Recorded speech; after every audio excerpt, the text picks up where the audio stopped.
السلام علیکم۔ بسم اللہ الرحمن الرحیم۔ حضرت فاطمہ رضی اللہ کا روزہ۔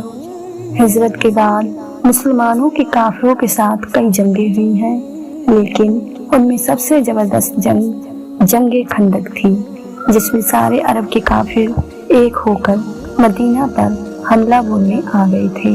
اس لیے صحابہ اکرام نے مدینہ کے باہر خندق کھود لی تھی تاکہ کافر مدینہ کے اندر نہ داخل ہو سکے۔ وہ خندق 30 فٹ چوڑی اور 22 فٹ گہری تھی۔ دوسری طرف کافروں کا 10,000 کا لشکر تھا، لیکن ان کافروں میں بھی کوئی اتنی چوڑی خندق کو پار کرنے کی ہمت نہ کر سکا۔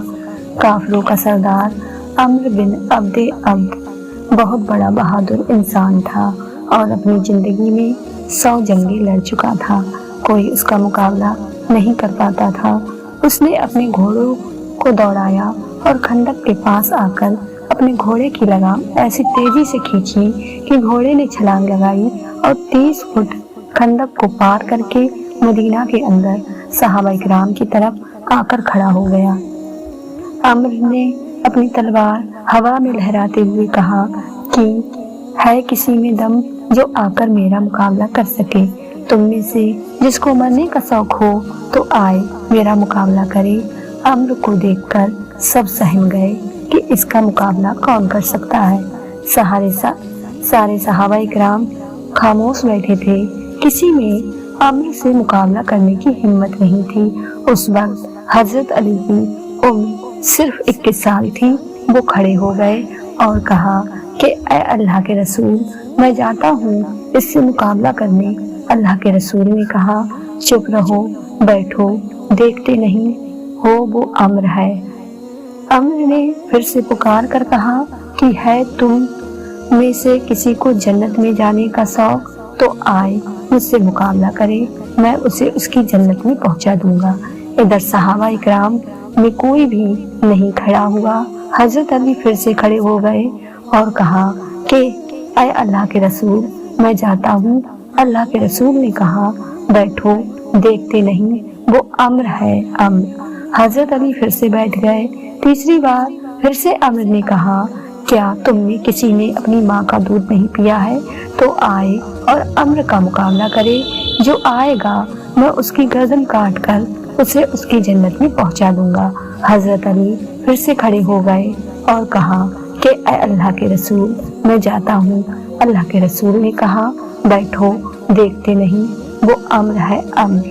حضرت علی نے کہا اے اللہ کے رسول، اگر عمرو ہے تو کیا ہوا؟ آپ مجھے ایک بار بھیجو تو صحیح۔ اللہ کے رسول نے کہا ٹھیک ہے، جاؤ۔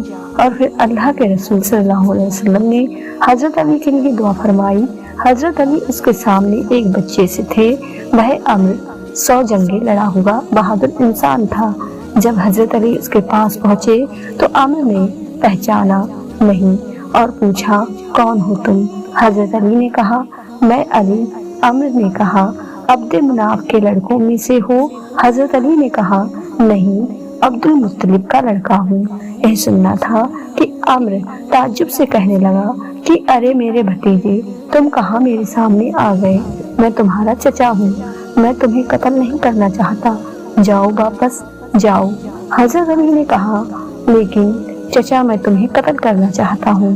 یہ سن کر عمرو کو بہت تیز غصہ آ گیا اور اس نے اپنے گھوڑے سے چھلانگ لگائی اور پھر حضرت علی پر اتنا خطرناک حملہ کیا کہ حضرت علی دور جا کر گرے۔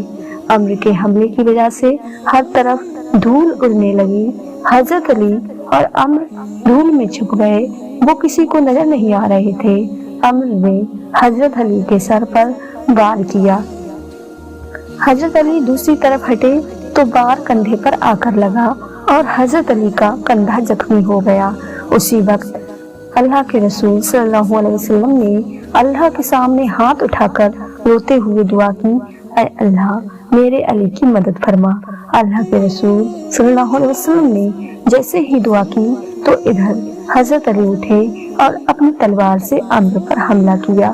عمرو نے تلوار کے آگے اپنی ڈھال لگا دی، لیکن حضرت علی کی تلوار کا زور اتنا تیز تھا کہ ڈھال بیچ سے کٹ گئی اور تلوار سیدھے عمرو کی کھوپڑی پر لگی، جس سے اس کے جسم کے 2 ٹکڑے ہو گئے اور وہ دھڑام سے زمین پر گرا۔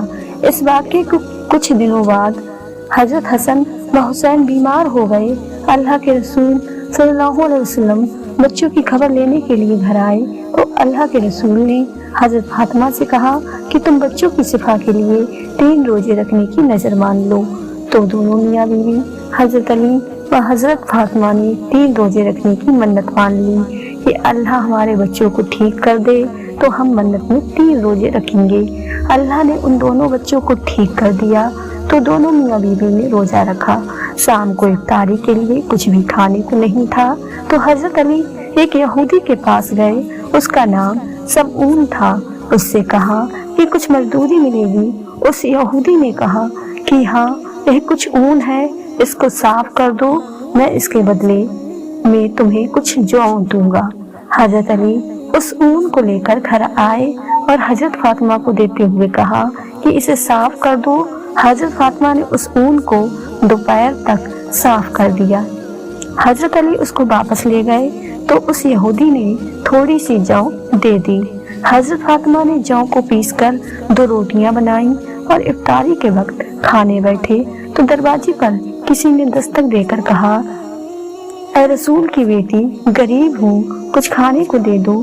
دونوں میاں بیوی نے ایک دوسرے کی طرف دیکھا اور پھر اللہ کی خاطر دونوں روٹیاں اس غریب کو دے دیں اور صرف پانی پی کر روزہ کھولا۔ رات میں سحری کے وقت بھی کچھ کھانے کو نہیں تھا، اس لیے دونوں نے صرف ایک کھجور کھا کر پانی پی لیا اور روزہ رکھ لیا۔ اگلے دن حضرت علی پھر سے اسی یہودی کے پاس گئے اور اون لے کر گھر آئے۔ حضرت فاطمہ نے اس کو صاف کیا اور پھر حضرت علی اس یہودی کو وہ اون دے آئے۔ اس یہودی نے پھر سے تھوڑی سی جو دے دی۔ حضرت فاطمہ نے جو کو پیسا اور پھر آٹا گوندھ کر روٹیاں پکائیں۔ افطاری کے وقت کھانے بیٹھے تو دروازے پر دستک ہوئی۔ باہر سے آواز آئی کہ یتیم بچہ ہوں، کچھ کھانے کو دے دو۔ حضرت علی اور فاطمہ نے آج بھی وہ دونوں روٹیاں اس یتیم بچے کو دے دیں اور صرف پانی پر افطار کیا۔ اگلے دن پھر سے سحری صرف ایک کھجور اور پانی پی کر کی۔ صبح حضرت علی اس یہودی سے اون لے آئے۔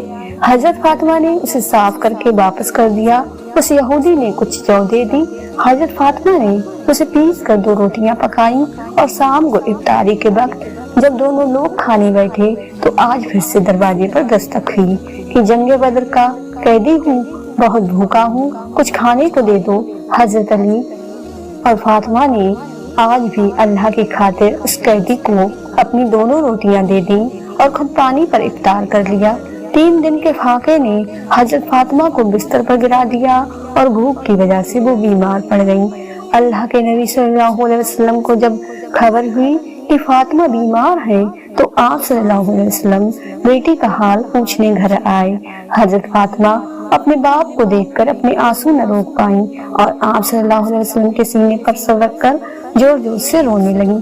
بیٹی کی یہ حالت دیکھ کر اللہ کے رسول کے بھی آنسو آ گئے اور بیٹی فاطمہ کے سر پر ہاتھ پھیرتے ہوئے انہیں دلاسا دیا۔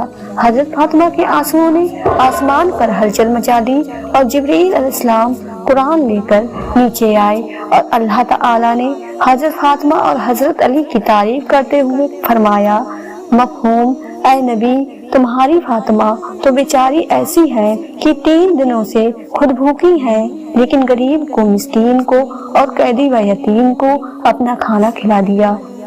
دوستو، ایسی تھی ہمارے نبی کی لاڈلی بیٹی حضرت فاطمہ رضی اللہ عنہا۔